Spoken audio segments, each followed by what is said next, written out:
love the juxtaposition of two different materials, taking fiber, being a soft material, and taking wood, which is a hard material, and just the idea of creating a sort of harmony between those materials that you don't necessarily expect to see together.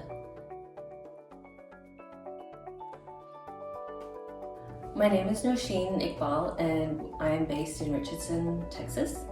I am a multidisciplinary artist, focusing on fiber art and wood. I was approached by Indie Walls to do an amazing project for Dockhouse, and it was taking some of my pieces that are they're made of wood, and I embroidered directly into the pieces. Each of my pieces plays with the notion of duality. I love the juxtaposition of two different materials, taking fiber, being a soft material, and taking wood, which is a hard material, and just the idea of creating a sort of harmony between those materials that you don't necessarily expect to see together.